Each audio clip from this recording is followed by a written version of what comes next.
Got my eyes straight ahead, got my head in the game. With the red light on, I'm just waiting for the change. Keep my head down low. Hi, I'm Jay Fallon. Thanks for listening to the Slippery Slope. So, as I said, I was going to come back with a bit of a reaction about the shooting that happened yesterday in Caboolture. The shooting was by the Queensland police. They shot a 46-year-old male. Now, I got a call this morning. I was talking to an old work colleague of mine. He says, Jay, what's going on? They shot another person. He was a little concerned when he was listening to the footage. He was listening to the audio that came out that I put up from Channel 7 with the way things sound like they've gone down. And I've got to admit, when I listened to the audio, I thought there's a few issues, I believe. Before I get into that, I just want to go revisit some of the other things that have happened with Queensland Police over the last couple of years when it comes to shootings. We've been, ABC has done a report. I did an episode, or maybe a couple of episodes now, about police shootings and how numbers, the statistics have gone up. And I think it's getting a little out of control. I've got concerns with the way, perhaps it's the way police recruits are being taught, being trained at the academy. I'm not sure if it's that. I'm not sure if it's the type of people that we're now getting in the police, the type of personalities that we're chasing. We're so desperate for to get, bums in seats kind of thing, to get feet on the ground, boots on the ground, that maybe they're taking people in who maybe don't have the mindset to be a police officer, to actually serve the community. Maybe. I don't know. But I think we could all agree that there's a problem. We have a problem here in Queensland. I don't think it's good that we can have more shootings in our state than all the other states, and yet we don't have the highest population. And sometimes you have to look at what's going on. You have to reassess where you're going, and maybe take a hard look at yourself and think, well, maybe the problem is me. Maybe the problem is the organization. We as the organization, we are the problem. As I've said before, I've done an episode, if nothing changes, well, then nothing changes. So if they're not going to change the way they're looking, the way they're looking at these incidents and at these shootings where police are involved in shooting a citizen, well, then nothing's going to change. Nothing changes. Nothing changes. Just to refresh your memory, before we get into the actual shooting that happened yesterday, I want to go over a few articles. I'm going to bring up a few different things. This episode might go a little long, but let's see. So this headline here came out last year, August of last year. From the ABC. Data shows Queensland police shot more people last year than police in the rest of Australia combined. I did an episode on this. So this came out August of 2023. Here's the headline here. So in 2022 to 2023, Queensland police shot 14 people. New South Wales police shot 8. One person was shot in Victoria, one in South Australia, and 2 in Western Australia. There's the picture there, the stats. 14 in Queensland. Very interesting with this article, I thought, was further down when they start calling about examining the underlying pattern. He goes down to say that I think this is Terry O'Gorman that said this: we're not attacking individual police, not attacking the police as a whole, but any large organization that is armed and kills people, whether justified in certain cases or not, must bear scrutiny. It is time that the Queensland Police Service opens up to the necessity to have the coroner and the CCC, the Crime Corruption Commission, look at this significant peak in shootings. What can we do? What are the facts? What are the problems? It is a path well worn in Victoria, a jurisdiction that has previously been in the front runner in police shootings. For 40 years, Melbourne crime journalists at The Age, John Sylvester, has reported on Victoria's police's reckoning with firearms, where there's been just one non-fatal shooting in the past 2 years. But back in the 1980s, Victoria was shooting more citizens than the rest of the country. And each case was looked at in isolation. So it was looked at legalistically. Police put themselves in a situation. This is what I think. This is what I think is happening here in Queensland. Police put themselves in a situation where they were confronted with an armed offender. They feared for their lives or the lives of others, and they took fatal action. And in each case, that was justified. But it's only when they were brought together that there was a realization that there was an issue.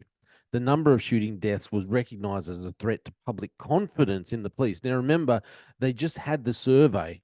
The survey just came out. What was it? I think a week ago. I did the actual episode. Survey says the public have lost faith in Queensland police as a whole, and this, it's not a coincidence that that this has happened. So the safety of the police, the public, and the suspect was considered the number one priority. The project was highly successful in the years that followed, but by the mid 2000s, the number of shootings again increased and training protocols were once again revisited. Police have to understand the consequences of pulling their firearm and firing a shot. It has to be the last resort. The last resort. This is what I think is not happening.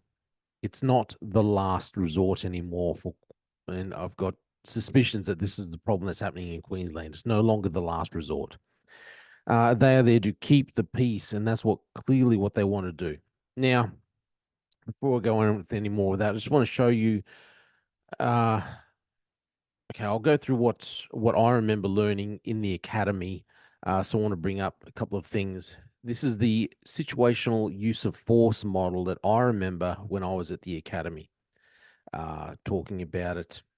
So this policy, policy and procedure, QPS use of force policy, UOF is use of force. In addition to legislation and organizational philosophy, the UOF by members of the QPS is heavily governed by policy, section 14.3 of the OPM's, the Operational Procedures Manual, which when I was at the academy, you had to know the OPMs. You had to know. You couldn't just fudge your way through it. It is the principal source of police policies and procedures on the UOF.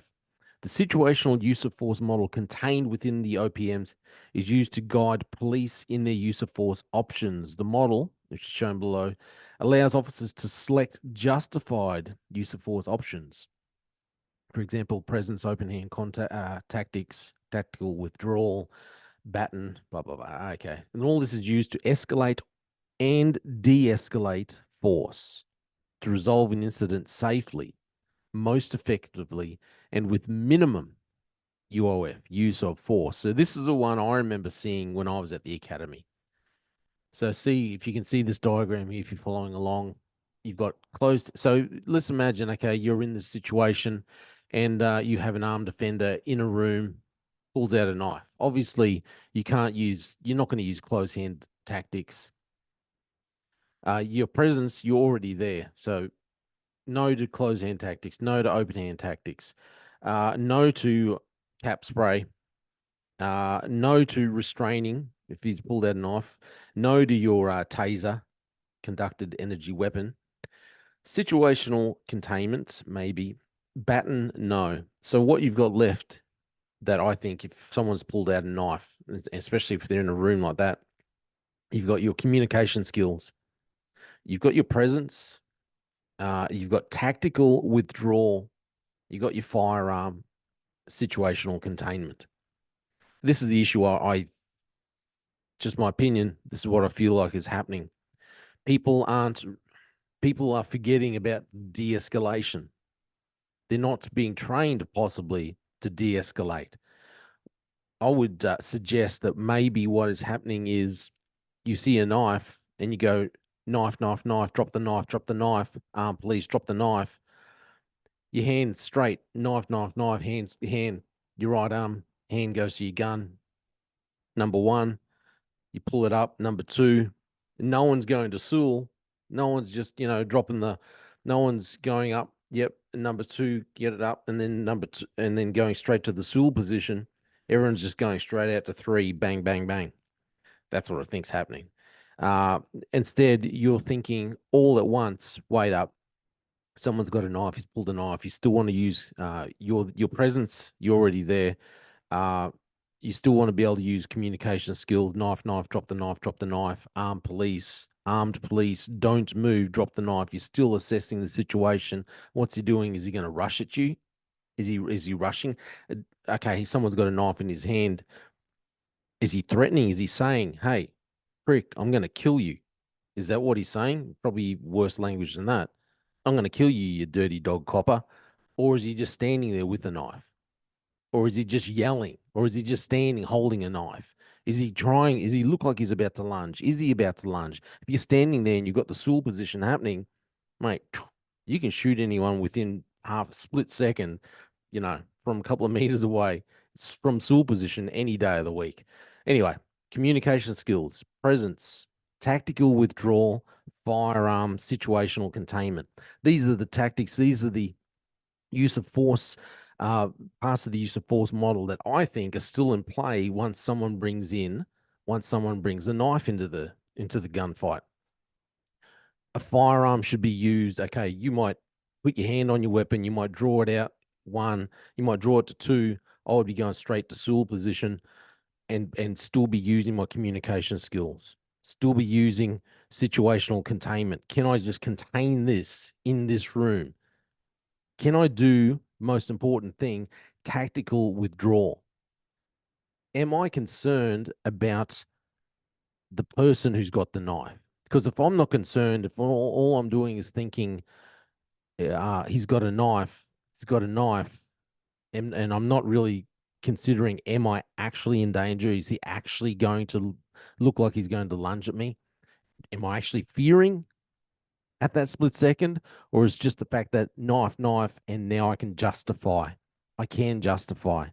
I'm able to justify.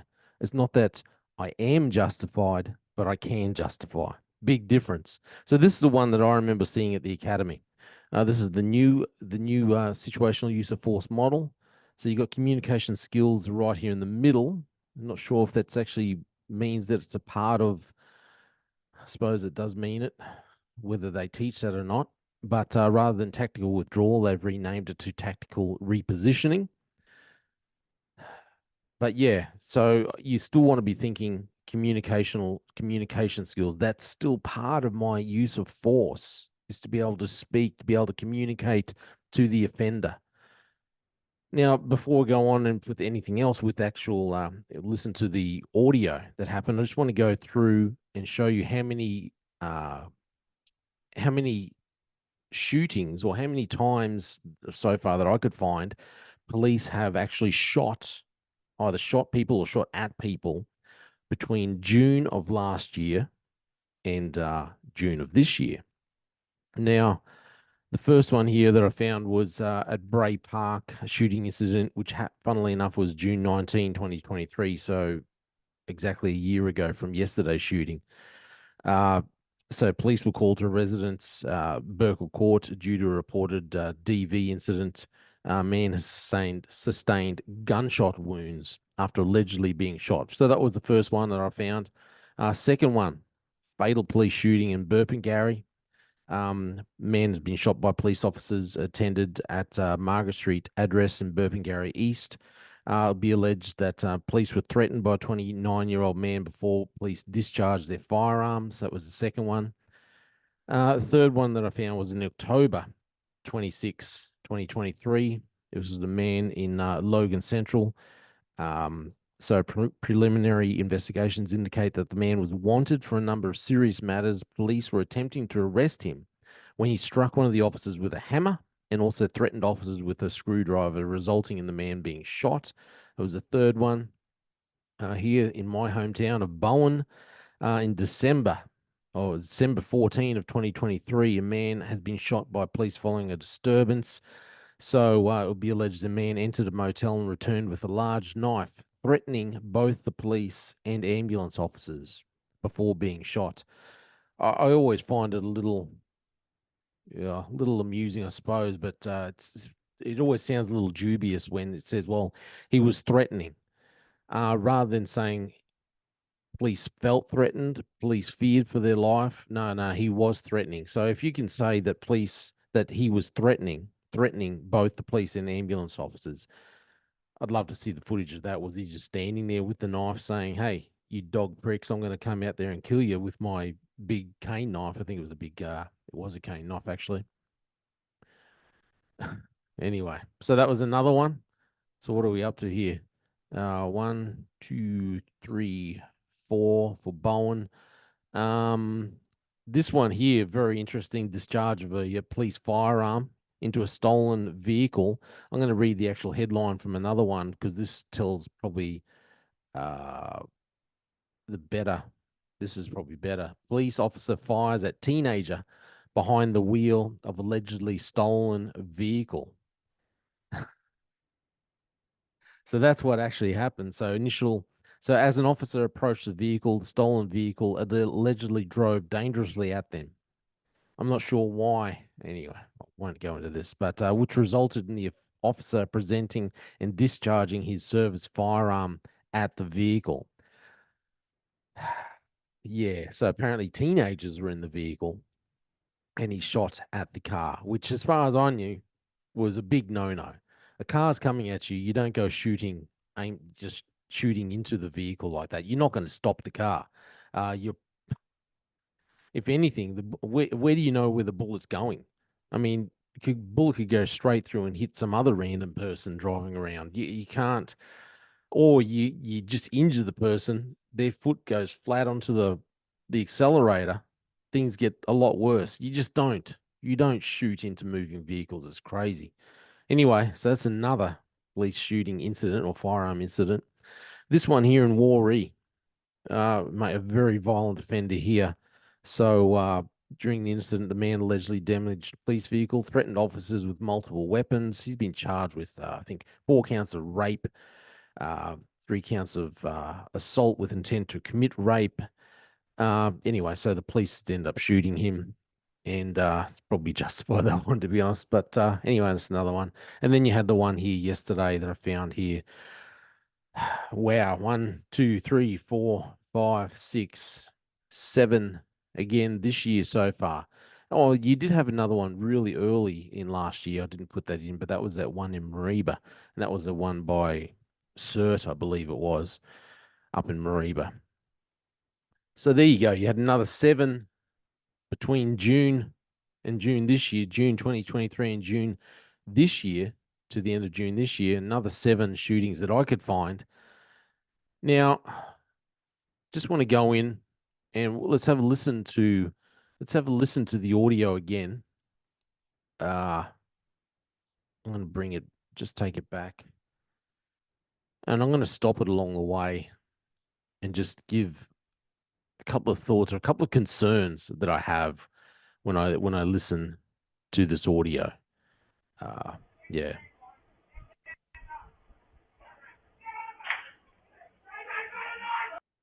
So 26 seconds it was on this audio. 26 seconds, they start saying, "Hey, got a knife."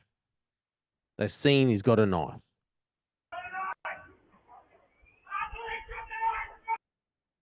29 to 30 seconds, armed police, drop the knife, drop the knife. So just go back again here.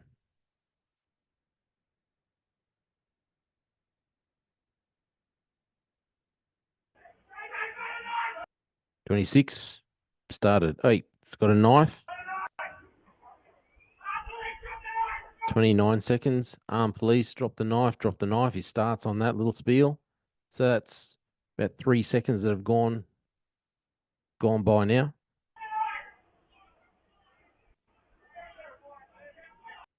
Did you hear what he just said? It sounded like, I'm going to say, the offender, the man that they were there to arrest. It sounded like he said, "Have you got a warrant?" We'll go back, see if we can see what he's actually said.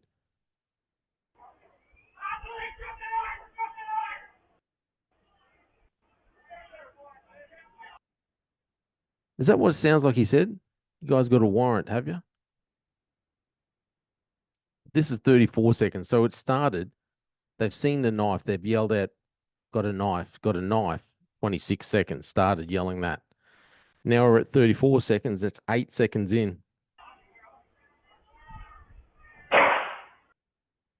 37 seconds. So you've got 10 to 11 seconds between they see the knife, start yelling, got the knife, drop the knife. A couple of seconds later, armed police. 11 seconds after initially seeing the knife, bang. Now let's go back. Use of force model. I'm just using this one because this is the one that I remember seeing at the academy when I was there. Communication skills. So, okay, you can forget close hand tactics. Your presence is already in play. You're at the place, you're at the house, you're moved into the room. Forget open hand tactics, forget closed hand tactics, forget your OC spray, forget your restraining accoutrements at that time, forget your taser, forget your baton. What you've got, your presence, communication skills, situational containment, tactical withdrawal, firearm. They're the things that you've still got in play that you can still use. Your use of force options, I believe. I've got reservations about the time frames when you're listening to what's happened.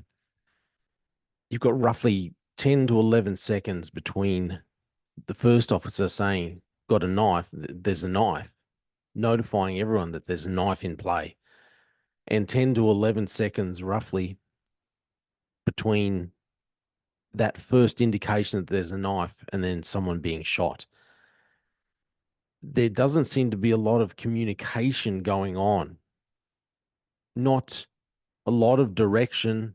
There was a strong delay, quite a bit of, I felt like a long delay going on where just nothing's happening. And then he's just shot.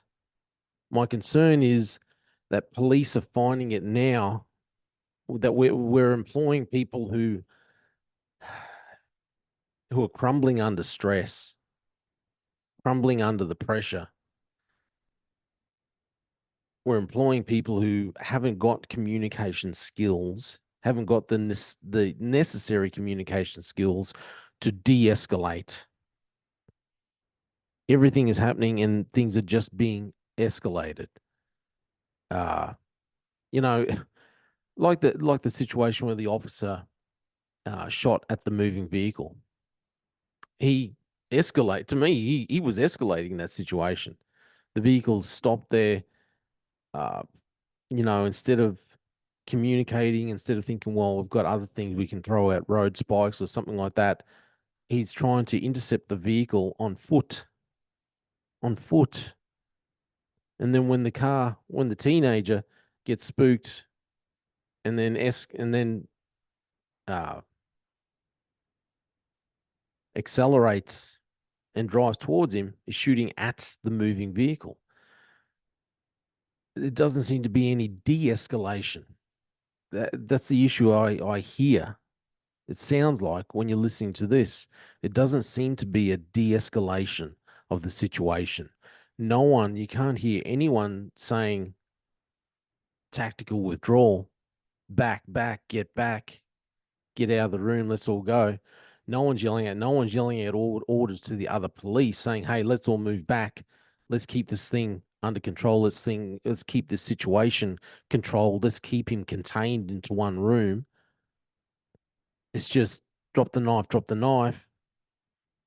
Wait, wait, bang, which sounds like drop the knife. Wait, he's not dropping the knife. Let's just shoot him. That's what it sounds like. So our Queensland police just, are we now, have the standards dropped so low where they're recruiting people who cannot handle the stress, cannot handle the pressure that you're under? They're unable to run through all of these things under high pressure. They're not able to think through the situational use of force models that we have. Or is it just that instead of looking at things and saying, okay, I am justified, I can justify it, I can justify using my weapon, using my firearm, but that doesn't mean that I am justified. Just because I can justify it doesn't mean that I am justified. And the Queensland Police Service need to look at these things and say, hey, we are using our firearms way too much. There is a reason why the public have lost faith in the Queensland Police Service. And if nothing changes on their behalf, then nothing changes. Nothing changes, then nothing changes. Queensland Police Service need to change the way they do things. They need to change their behavior. They need to revisit their situational use of force models. They need to revisit their training with all these young officers that are coming through. And my advice is, please come to your house, get on the floor, spread-eagled, and yell out, I've got no knife, I've got no weapon. Because, mate, the way we're looking at the moment, you even flinch at a police officer, they're drawing their guns, and you're getting shot. Anyway, let me know what you think. I'm Jay Fallon. Thanks for listening to The Slippery Slope. And say it isn't real, and please don't go away. Just give me one more day. What if I could? What if I could turn back time? I'd make you smile again. And if I could unbreak your heart, and we could start again. What if I could? What if I could turn back time? I'd make you smile again. And if I could unbreak your heart, and we could start again. We could start again. We could start again. We could start again.